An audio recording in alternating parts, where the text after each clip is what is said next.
Thank you. You're welcome. So do you need me to call the meeting to order? Yes. Okay, so I'm like to call the meeting to order because we're streaming live now. So that means we're gonna get started with roll call. So let's go. Roll call. Members Giselle Johnson Banks, Miss Andronika Morris, Present. Mr. Edgar Chase IV. Present. A quorum is present. All right, so thank you so much.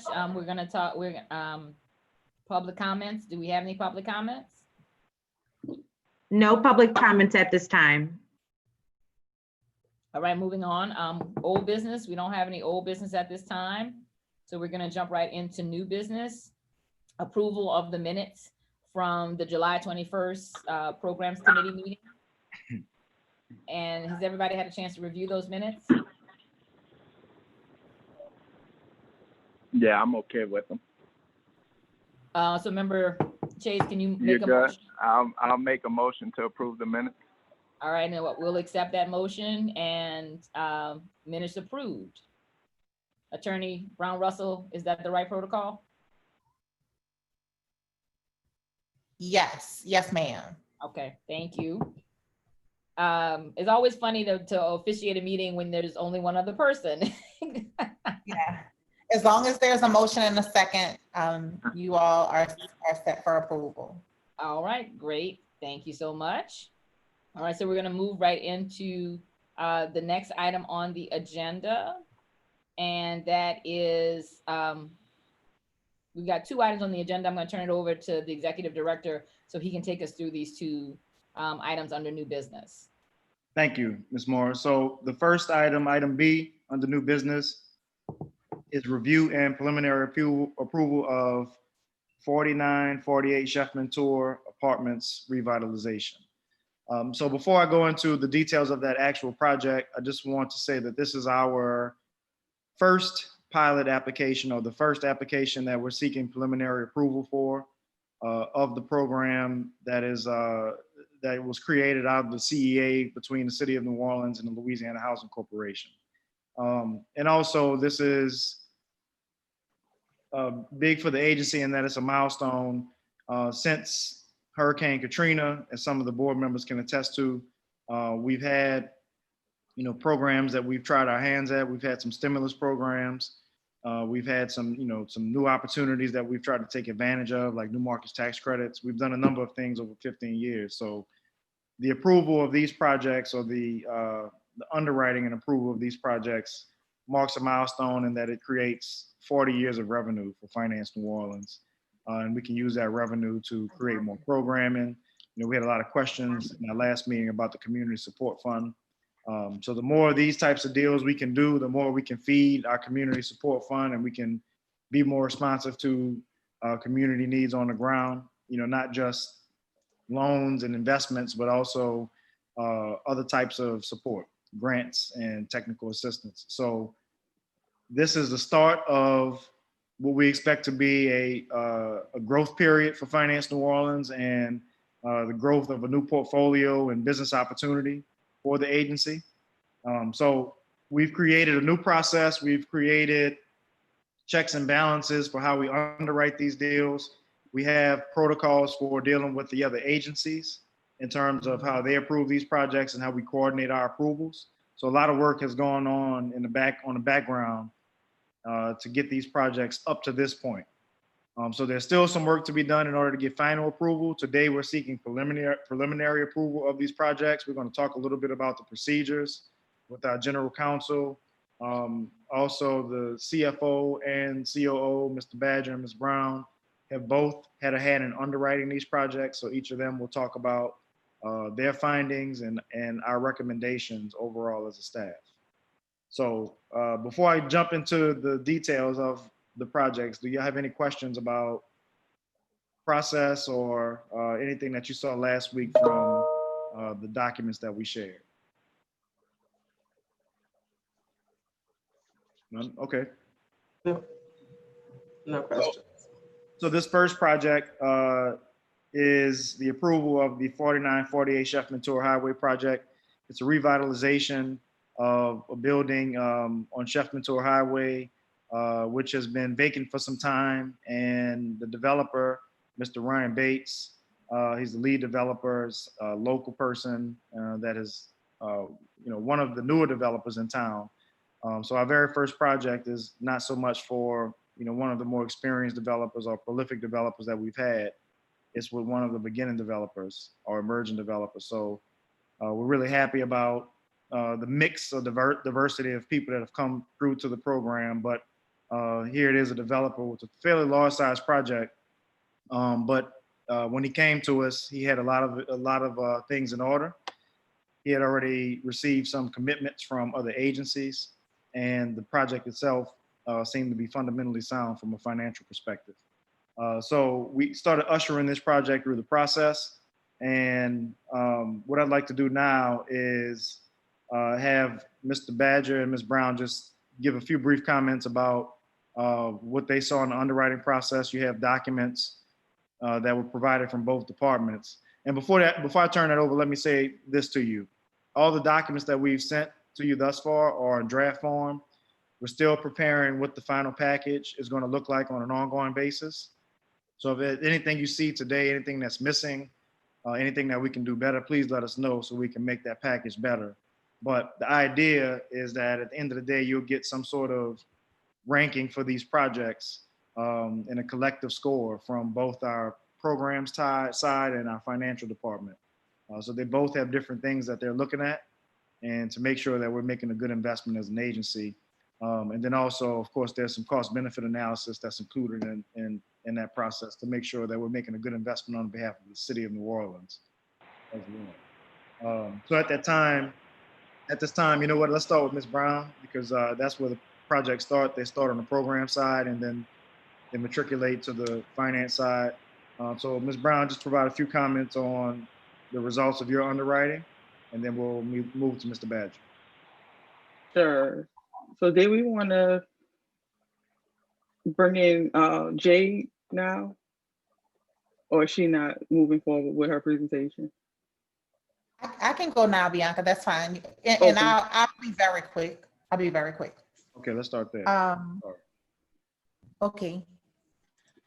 I'm just gonna share my screen really quickly. Please let me know when you all are able to see it. So Damon and Bianca, just in preparing for today's meeting, we thought it would be a really good idea just to give you guys a quick refresher on the process. As Damon said, there's a lot of work that has gone into just getting these two projects to the point where they're suitable for presentation to the board. And what we're requesting of this committee today is a recommendation to move these projects forward to the full board for their consideration for preliminary approval. So if you look at this timeline, I'm just going to focus and I can, you can look at the entire process, but for purposes of today, we're just really talking about the first 5 steps. And so all of the work that Damon talked about that's gone into the process thus far for these 2 projects, they're included in steps 1, 2, and 3. So those are the steps that require the proposed developer or the applicant to essentially get ready to even submit an application. So there's a lot of work that goes into this process even before a developer formally submits an application to FANL. So that is what's included in steps 1, 2, and 3. So these 2 developers have already submitted an application. That application has already been reviewed by staff. You'll hear the reports of Bianca and Byron. These projects have also been reviewed and vetted by FANL's underwriting committee, which is really a team of experts that includes some internal and some external folks who are subject matter experts who've looked at these projects, looked at the application, and already started to ask the important questions regarding each project. So once the developer submits their project and that is vetted, the next step is for staff to make a recommendation, for example, to this body, to this committee, to make a recommendation to the full board for approval. And so you'll hear from both Bianca and Byron on their summary analysis from an initial perspective. The next steps, of course, will be for the board to take these items up at its meeting in about an hour for initial preliminary approval.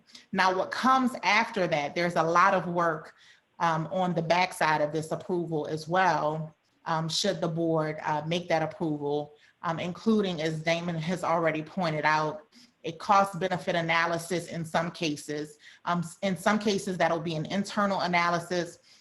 In most cases, that will be the case. And then in some cases and instances, there will be an external subject matter that weighs in. There will also, if you recall, be a more fast-track process for those projects that are in MIS zones or inclusionary zones. So those projects will have a more fast-track process where there's not the need for a full-blown cost-benefit analysis. The reason for that is because in collaboration with the city, they emphasized how important it was to fast-track those inclusionary zone projects and to make sure that they didn't have a 9-month wait, for example, to get projects that the city is really desperate for now, which is affordable housing and inclusionary zones. So again, just to recap really quickly, today we're focusing on steps 1 through 5.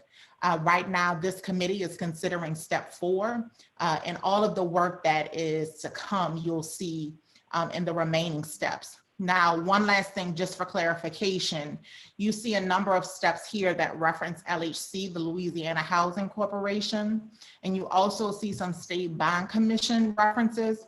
Those references are for projects that include financing or funding from FANO, that bonding or tax credit financing from FANO. So in this case, the 2 projects that we're dealing with today do not have those elements, so we don't have to consider those issues for these particular projects. We're only considering pilots for these 2 projects. So with that said, I will turn it back over to Bianca and Byron for their presentations. Okay, thank you, Jade. Thank you so much, Jade. This is really helpful at a glance just to see the steps. I know our staff has already outlined all the steps, in detail for us, but just to see it at a glance is great. I'm wondering, could you share that with the programs committee? I absolutely can. It's one of the documents that we shared months ago, but Okay. I'll have staff send it out again. I'll forward it over to them so you guys can have it. Perfect, thank you. You're on mute, Andrea. You're on mute. Angelina. That's okay. Sorry, my screen went away. So you guys could see me, but my Zoom went away. So I was trying to get it back. Sorry, I was saying, yeah, Jade, you did, but it's because we're all on board now. We don't get all of the documents the same way. So okay, yeah, I can definitely send it back out. Not a problem at all. Thank you. And we can, if we haven't done already, we can set up a board Dropbox, just so those documents can be easily accessible outside of just those apps. Y'all can just get it wherever you are. So Excellent idea, Damon. Yes.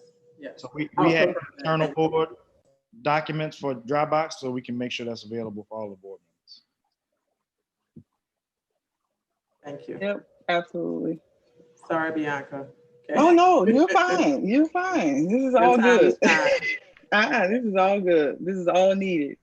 Yeah, so I'll just move on to the development analysis for 4948 Sheff Tour Highway.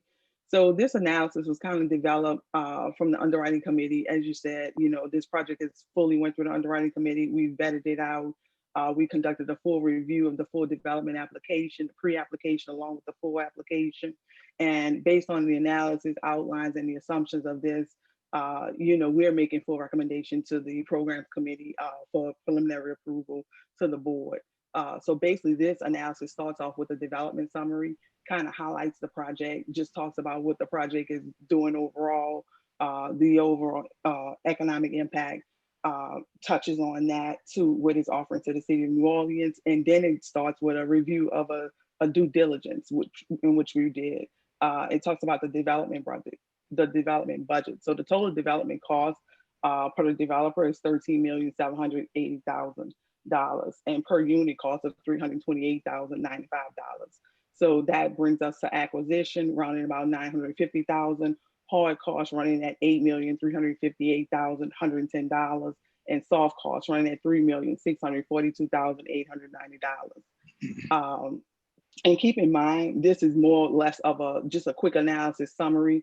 Byron Badger, who will kind of talk after me, he did a financial analysis that really breaks down and pulls in where these numbers are actually coming from. A more in-depth kind of analysis he's prepared that he'll talk about. And as we move on, the financing kind of goes into the debt sourcing, which is $3,300,000. The equity sources totaling $10,480,000. The developer has reached all of its funding commitments. That's already in place. The construction and permanent financing is through Churchill Stateside and will be a tax exempt loan. It will be the first mortgage position. We go into the job creation. As far as it relates to the temporary jobs, it's going to create 50 temporary jobs and 2 permanent jobs with a total dollar payroll of $75,000 yearly. The DBE, Disadvantaged Business Enterprise, the developer partner is DBE certified. So it's 100% DBE going into it. And as you look at the performer, it talks about the development will contain 10 of the 1-bedroom units ranging from $868 to $908 per month, and 32 2-bedroom units ranging from $986 to $1,078 per month, which factors out about $498,612 a year annually in gross rental potential. The vacancy loss is estimated at 7%. Evictions, bad debt is estimated at 1.5%. Expenses were estimated at $244,329 annually, which includes a 3% inflation. And the development has a net operating income NOI of $195,101. So as you can see, everything is kind of lined up with this project. Everything is sorted out, the funding, the expenses, the NOI is in place. And based on those recommendations, after this analysis, we send this off to the overall programs committee, just seeking preliminary approval to move forward with this project to the full board of trustees.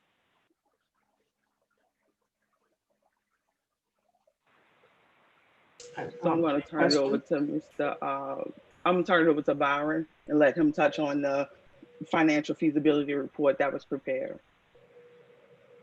Yeah, thanks, Bianca. Can y'all hear me? Yes. Okay, great. Yeah, so the financial feasibility report, it looks to compare, test, and trend out the project's income and expenses just to make sure it's feasibly sound. That involved applying some internal assumptions and just applying those to the income and the expense budgets to kind of forecast out a performer that's then compared to what the developer submitted. And most importantly, to just kind of get a feel for the debt service coverage, the cash flows, and compare those as well. And the report also touches on just possible challenges and possible opportunities with the projects, and maybe associated risks that may be included as well. So, Bianca touched on a lot of the report highlights. The way the report is designed, the first page is kind of a summary that kind of pulls out some of the highlights of the project. It also has a recommendation to the underwriting committee from finance for consideration for preliminary board review. And then the subsequent pages 2 through 5, or 2 through 4, I'm sorry, kind of goes into detail of that summary. And then page 5 and 6 kind of goes into the details of the numbers or whatnot. So, as Bianca mentioned, with this project, we from a financial standpoint, we found it feasible There's enough reserve to cover the operating expenses. There's several funding commitments in place. The debt service coverage is 1.15, and improves to 1.2.1. There's a projected NOI there. The perceived risk profile is very low in terms of the market, is well located. The construction of building is sound. It's made of concrete and steel. It's endured Katrina and several other hurricanes in the past. The developer's experience is a DBE. Like I said, the financing is in place. And so from a financial standpoint, we deem this favorable and ready to go to the next step.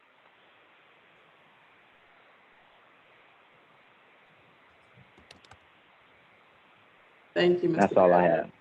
Okay. All right. Damon, anything to add? And committee members, any questions? So Angelika? Oh, Damon. No, I'm sorry. I was saying goodbye to somebody in my office. Oh, okay. I'm going back on mute. Go ahead, Damon. the only thing I was going to add is that, again, we've worked with other agencies on this particular project. It's passed the underwriting guidelines of the Louisiana Housing Corporation, and all the other checks and balances that we normally look for. So this project, again, fits the criteria of what we'd like to see as a consistent project that comes through the agency. There are some remaining conditions that have to be met before final approval is delivered to the developer, including the validation of certain documents from other lenders and investors, as well as the cost benefit analysis that we mentioned. We need to complete that cost benefit analysis, and we need to finalize our pricing for pilots overall. What we try to do with pilot pricing, just as a refresher for the board, we've tried to structure our pilots in a way that they can be securitized.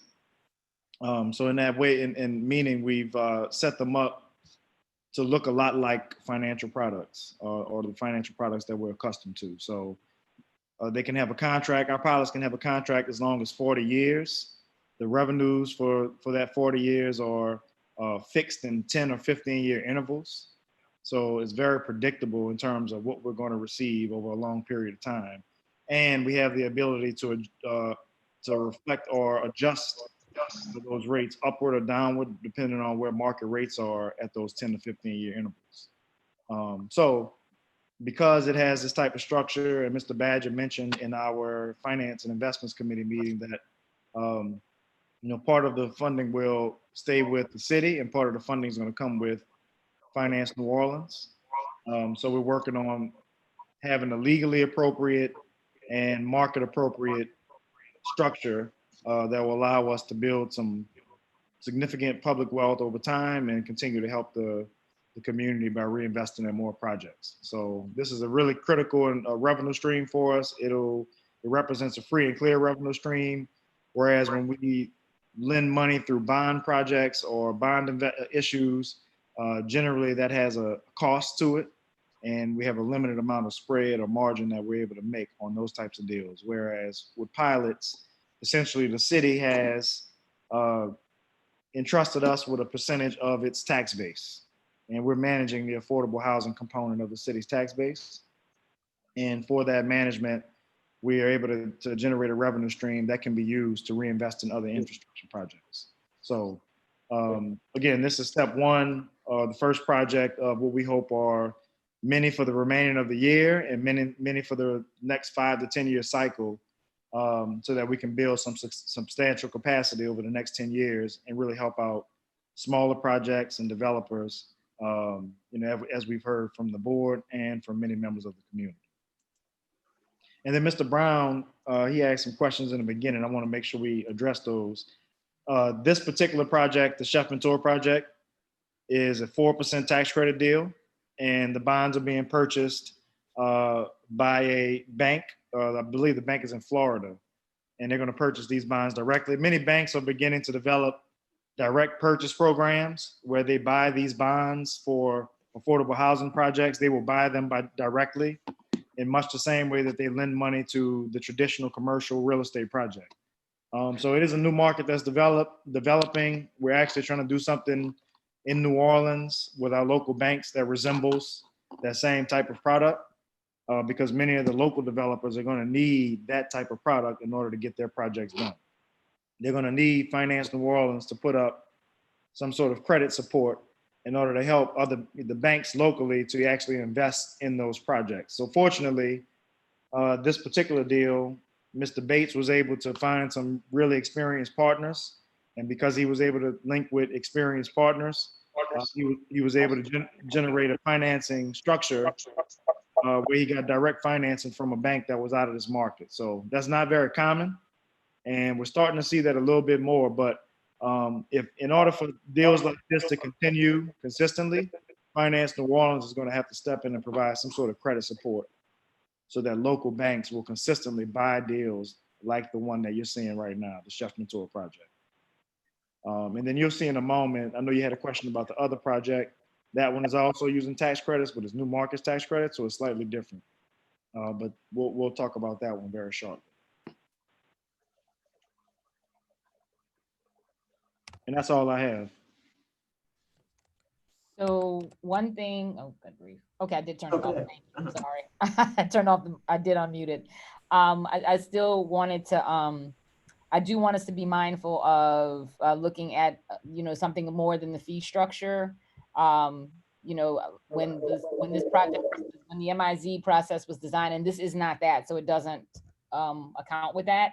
But I do want us to think about with the MIZ structure, the city does have funding, or it was designed to have funding. So we need to be looking at that and being cognizant of how the Finance Authority can cover its operational costs. I am thrilled, however, to see that this is moving finally. The projects that you guys have today are projects that I professionally have been trying to support for quite some time. And this is the kind of thing that we have. Again, I'm speaking of my professional hat on with my jobs. Housing NOLA has been an ardent champion of the Finance Authority retaking its place inside of this market and acting as the city's housing bank.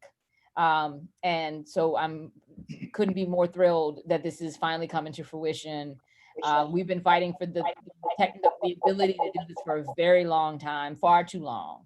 And so I'm just really excited that it's finally moving. These are good, solid development deals.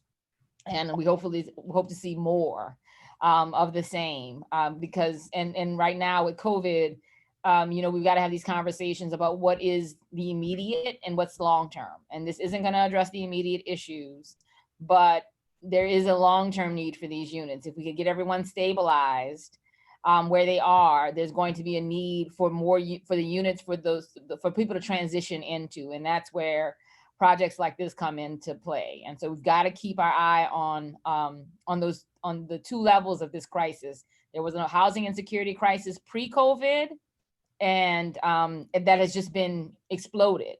So getting our arms around the immediate needs does not mean we ignore the long-term needs. Understood. Thank you. Absolutely. Thank you, Angelika.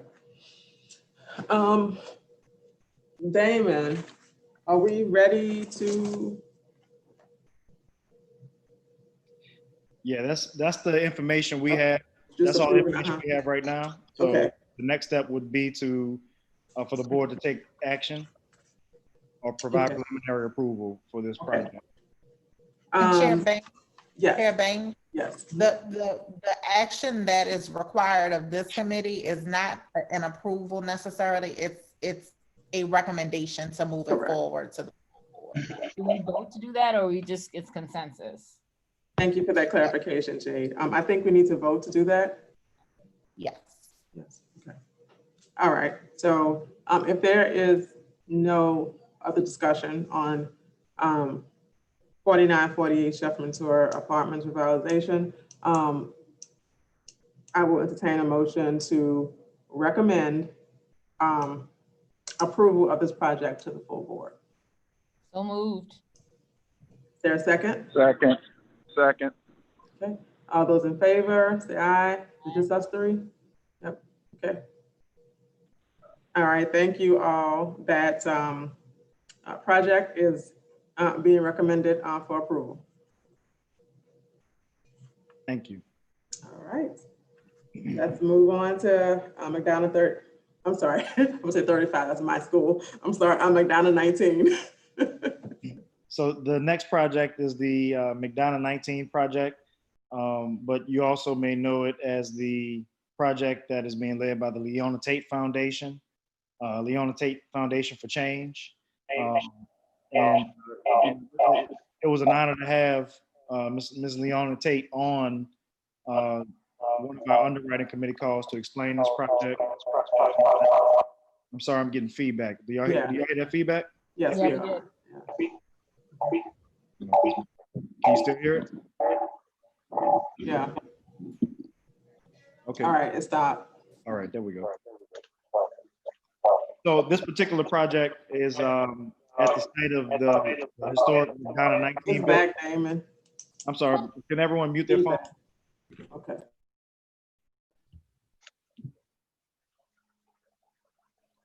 Okay, it's at the historic McDonough 19 elementary school site. It'll be a rehabilitation, and it's going to include some educational space, as well as be built in the sense of a museum, or built with artifacts and information about the history of the building. And there's also going to be some housing units, 25 units of housing located in the building. So it's a bit of a different type of project in that it was financed with New Markets tax credits and not 4% tax credits like the last project we just looked at. And this particular deal, I believe, had at least 10 sources of financing, if I recall. I know Bianca and Byron are going to cover it in their analysis, but they pulled together a lot of different types of funding in order to make this particular project work. So it was unique in that sense. But again, the need for the pilot is to help make the project more affordable, help to make it feasible for the specialty use of this building, like I said, which is going to highlight the historic nature of the building and Leona Tate's, the Leona Tate Foundation mission. So with that, I'd like to turn it back over to Ms. Brown to talk about the specifics or the development analysis of this project. And of course, we can end with Mr. Badger. Sure. So thank you, Damon. So as Damon mentioned, the development analysis for McDonough 19, this was another project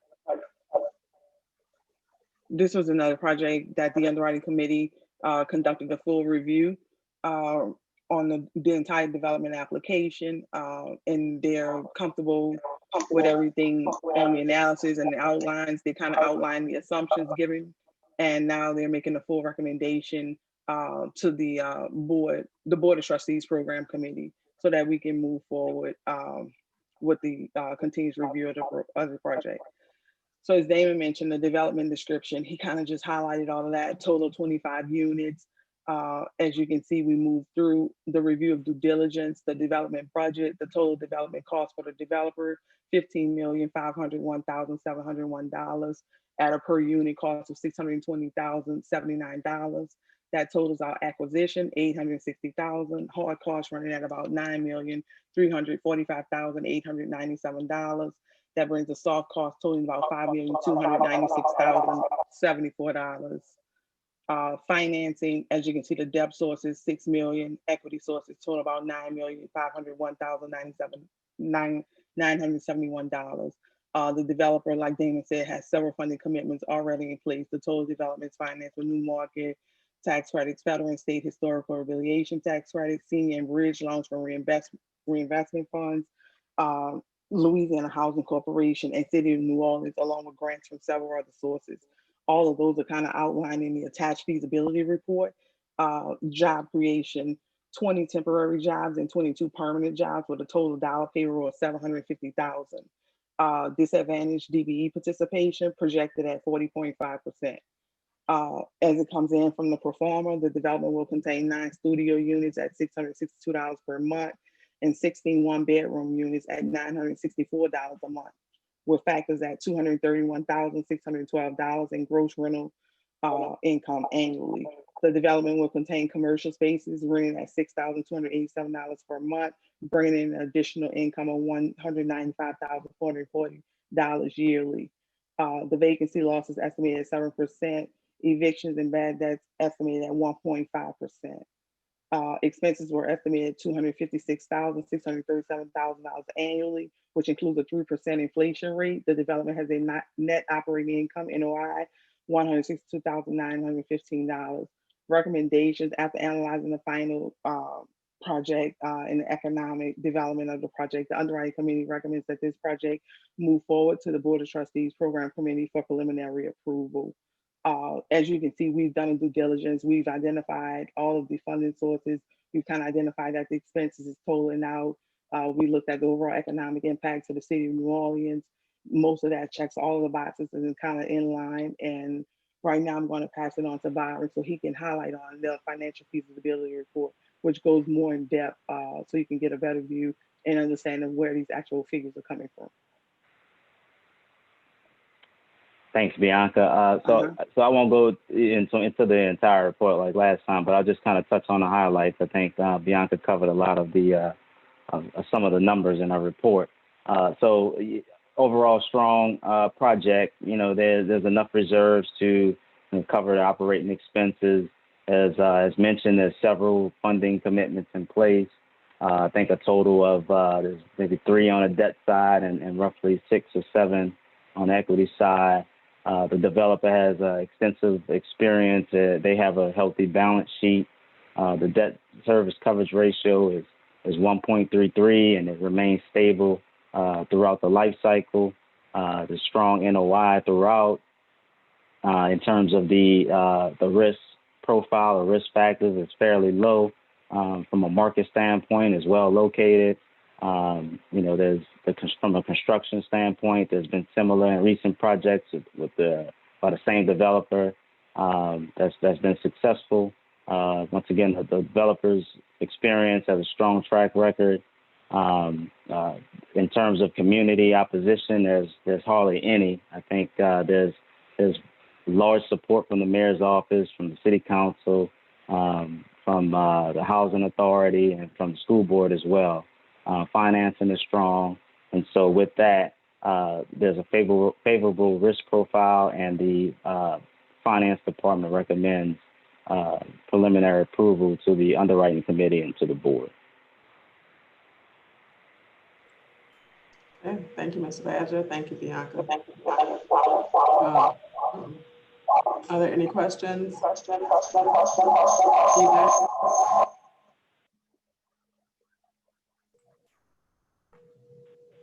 Comments? Okay.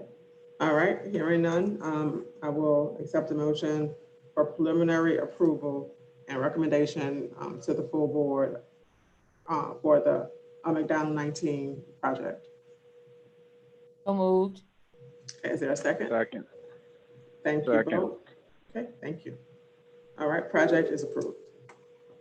Recommend full approval. All right. Thank you, staff. This is great work. I'm so excited. This feedback is terrible.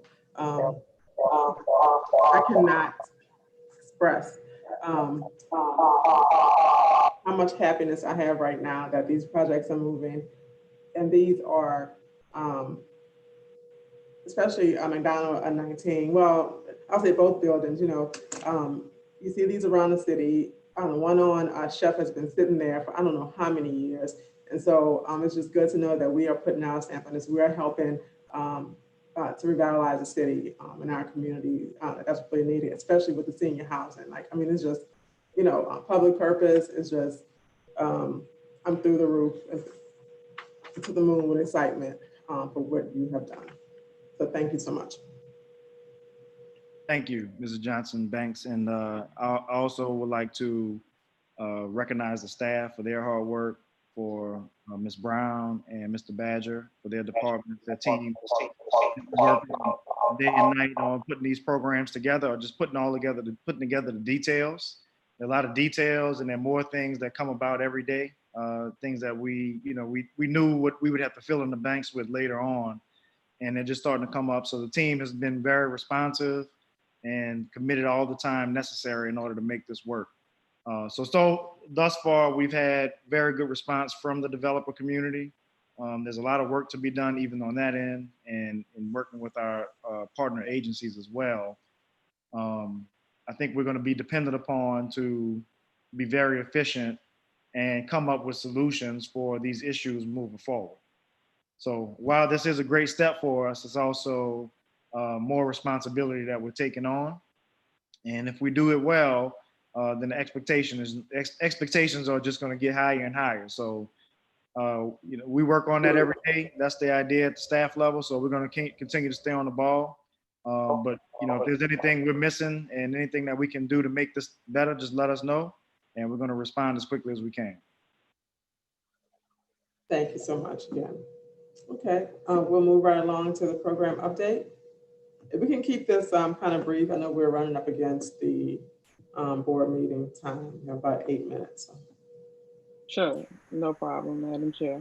So as we go into the July 2020 reporting for the Programs Committee, this is just the single families demographic analysis report. This report kind of touches on all of the origination summaries, kind of do a breakout by city, parish, annual income, household size. So this is just the traditional report that you all continue to see that looks at our current single family program.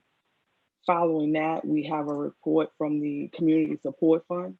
This report really highlights the summary, and I'll kind of go through this quickly just to give you all a better understanding of where we at with everything.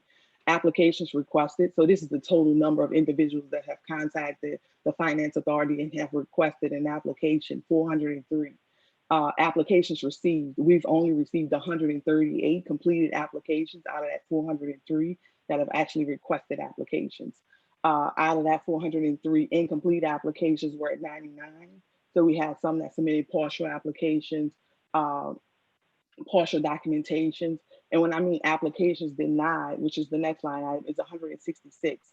These are people that have not really, they have not even submitted an application. They've called, requested an application based on that time frame that was kind of outlined in the overall guidelines that were approved back when we initially started this program. We gave them a 7 to 10 day time frame. That 10-day time frame, they didn't complete the application within that time frame. So we basically just denied them of their application. However, they can apply it. They can reapply it if need be. However, that 166 are only applicants who just have not moved forward with preparing the application or submitting any documentation to support the application. Total amount dispersed is $11,725. Maybe 2 weeks ago, the city of New Orleans has posted our flyers on all of their social media sites. So we've seen an increase in calls, maybe about 60 to 70%. So the goal is to probably have these funds out, I would say by mid-September. I can see us kind of running out. We've had nonstop service since the city has kind of posted that. So we've seen our intake process increase about 60% on a daily basis. And going on, we look into the demographics, the applications received. We kind of broke that out by council district. This is only based on applications received because these are the people that complete, that inputs the information to where we're able to kind of break it out to provide that information to you all. Then we go into age, average age group is 41. Then we kind of go into gender, females 78%, males 22%. We look at the marital status. Married is about 2%, single is about 98%. Then we kind of broke out the employment status. We had 37% employed, 59% unemployed, and about 4% furloughed. All right, thank you. Bianca, I know Mr. Brown has a burning question. I'm sorry. That's okay. Mr. Brown. Well, I have addressed certain concerns that I had, as well as recommendations, and Ms. Bianca, as well as the executive director, said that they were going to address those questions, concerns, and information. And under a revision. I asked whether or not we would need, I'm sorry. No, go ahead. I asked whether or not we'd need to make a motion or to have a motion instituted to revise the guidelines. Our council suggested that we didn't need to do that because we wanted to consider making this program retroactive back to the beginning of the virus. March, April, May, June, and July. We have,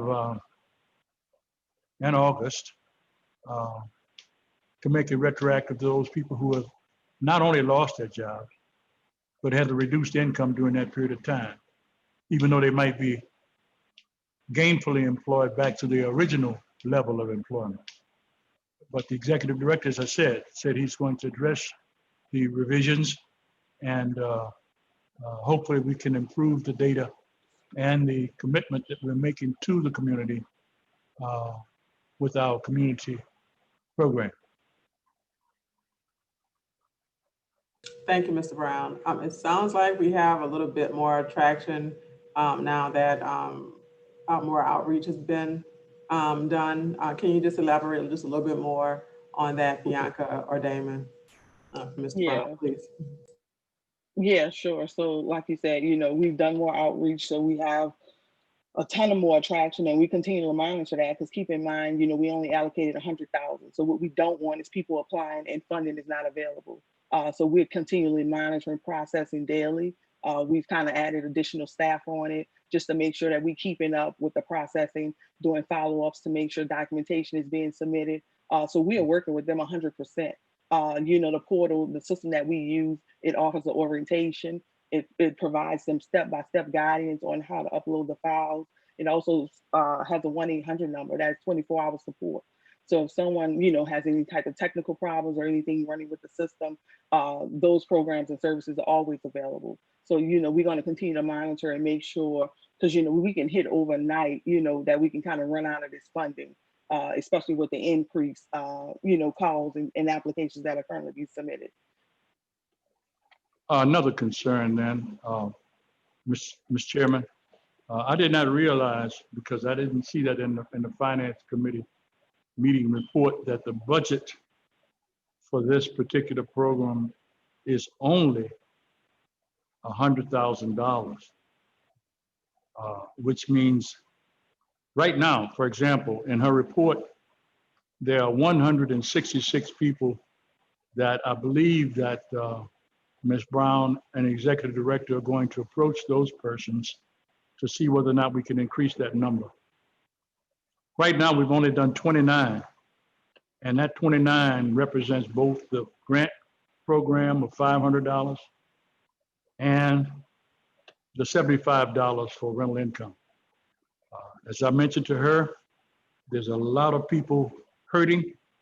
The people that we want to stay in communication with, of course, are those persons that have completed or who have attended our home buyer training program, which are the people that can take advantage of our first-time home buyer program. I believe that if those 166 people are encouraged within those 6 months, if any of them have lost their jobs or have had a reduced income, to take advantage of the program. What I'm getting from the community is that our application process is not user-friendly, meaning that, as she said, she's contacted through our home buyer training agencies, 166 people, and sent them an application. Because of computer problems, computer glitches, for example, I have problems contacting us relative to our board meeting. I can imagine what the community would have trying to return an application online if there's no physical place that they can bring that application, like a site office or something during this crisis. I think that consideration ought to be given to, number one, increasing that budget of $100,000 at $500 an applicant.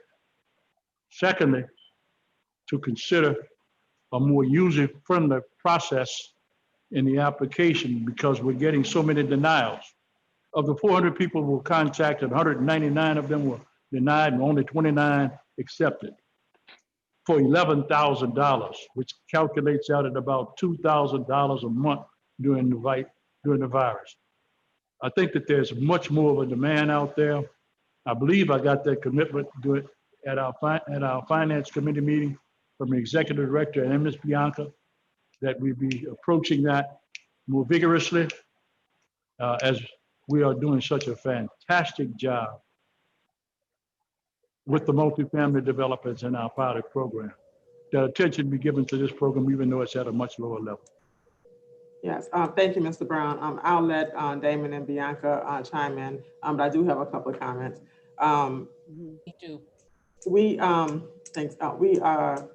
authorized as a board $100,000, knowing that we had limited resources, and we were just trying to make a good faith effort to help citizens of New Orleans in a way that we could. We cannot afford to help everybody in New Orleans, of course.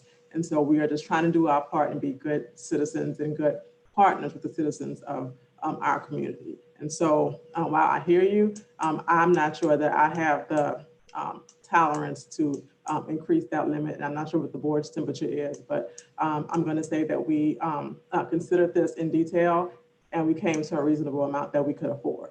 And so that's our pot of money. I'm not sure in terms of how much more in terms of outreach and application, assistance can be done. I'll let Bianca and Damon speak to that. But I do know that there's a set of criteria. And if you are denied, you're denied because of that criteria, not because of an application process. And so I want to be clear about the criteria that we are setting and make sure that we are, if we're saying this is our criteria, that we are holding everybody to that criteria. Now, if there's some change to that criteria based upon us not being able to move this money, that's a different conversation. So I would like to know about the criteria that we have, and if we are experiencing from the new volume of demand, applicant pools that will meet the criteria so that we can expend this money. And then of those 166 that we have denied, has the outreach begun with those folks? Yeah, Madam Chair. So going forward, I'll do a better job of breaking this out. That 166 mainly include applicants that have currently been outside of compliance, applicants that have not submitted an application at all. They have requested one, but they have not submitted one. So it's more or less than just reviewing the application and fully denying them. Because you see out of total applications requested was 403. We only received 138 out of 403. So I'll do a little bit better job of breaking that out just to give you a better scope of what that actually looks like, that denied. So that's people who, outside of compliance, people who have just not even completed an application at all. And last time I think we had about 1,000. So now we up about an additional 10,000. And I'm thinking next time we'll have an additional 40 to 50 to pump out. So we're moving rapidly. Keep in mind, the program, it does have an app. You can download it to smartphone, to your Apple iPhone. You can take a screenshot via your camera on your phone to upload your documents. Keep in mind, we have not modified the criteria. The criteria remains the same that the programs committee and board approved. We have not modified that at all. Most of these denied applicants, like I said, they have not completed the application, and some are just the landlord refusing to participate. Keep in mind, the landlord also has to agree to participate. So even though the applicant may seek the assistance, the landlord has to agree to participate to receive the assistance. And some may be, on Section 8 programs, housing subsidy programs, receiving additional funds. And, that language is currently in the guidelines. You cannot be receiving any type of additional subsidy at that point in time. So, we are working with them. We are calling, following up, working later hours, staying up later, early in the morning, trying to get it through. I mean, just hearing the stories on, over the phone is heartbreaking. So we are doing whatever we can do to move these applications through. Okay. All right. Thank you, Bianca, and thank you, Mr. Brown, for your feedback on the program. So as you heard, there are some areas that are working, some are not working so well, but the staff is dedicated to working through those issues and getting the dollars to those who need it.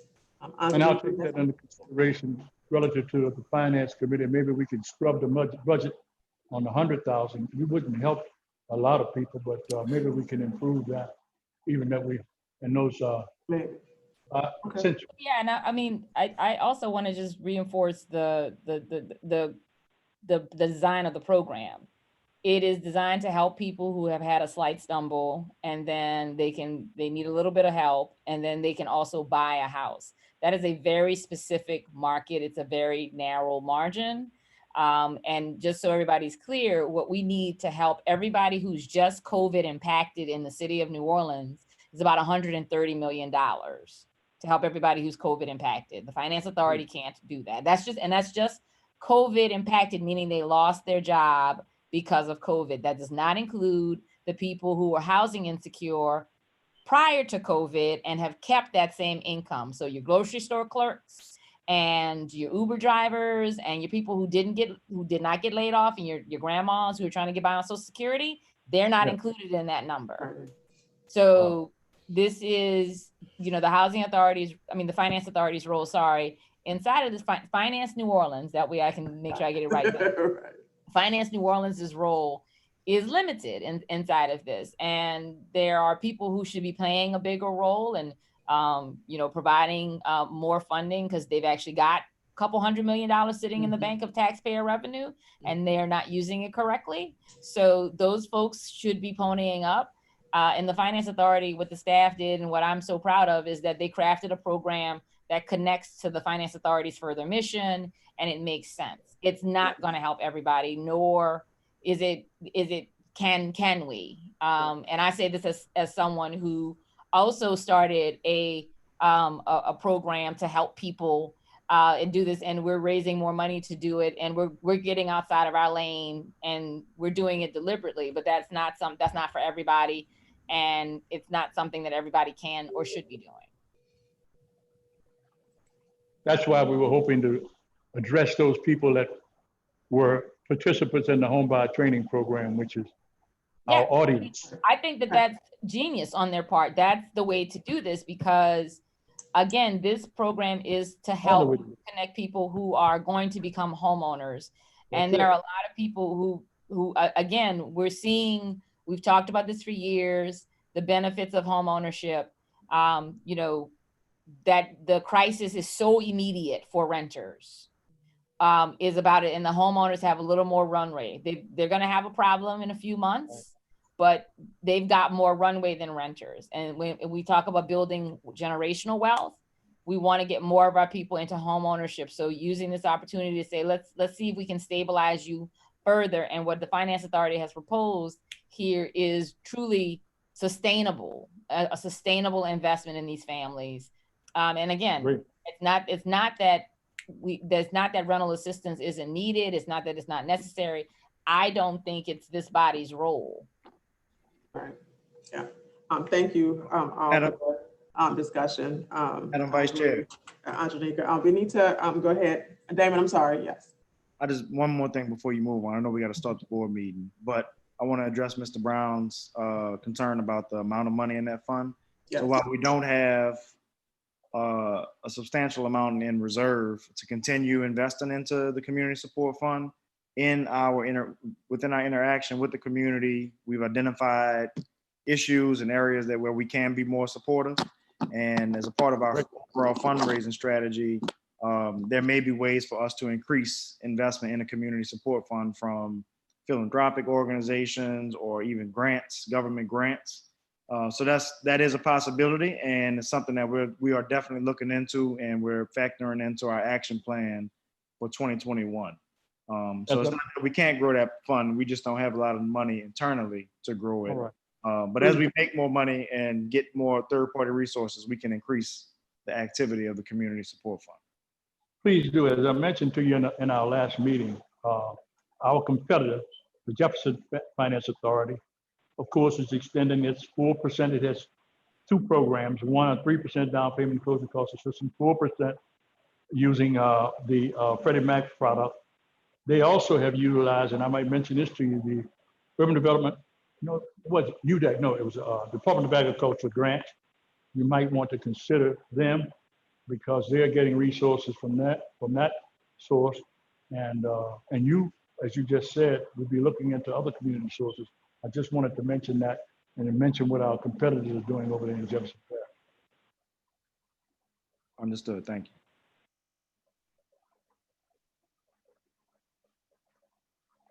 Okay. Yeah.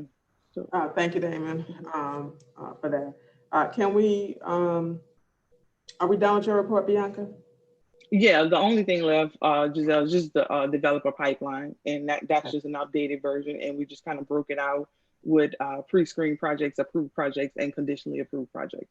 So yeah, that concludes the program's report. Thank you. Perfect. Thank you so much. Uh-huh. We don't have executive session, correct? No. Okay.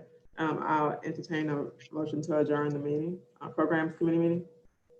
I'll make a motion to adjourn. Thank you, Mr. Chase. Meeting is adjourned. Thank you. I'll see you. Yeah. So let's hang up. I was going to recommend that we hang up and dial back in so that we restart. I'm sorry, Damon, one quick thing. Who seconded that motion? I did. I raised my hand. Yeah, because I'm Okay. sorry. Thank you, Angelica. Yeah. No, I just wanted to be sure we had it for the minutes. Okay, Yes, thanks. thank you. So let's hang up and dial back in so that we can restart the YouTube record. So to the public, we're going to call back in a few minutes. So please give us a moment. Thank you. Thank you all. Thank you.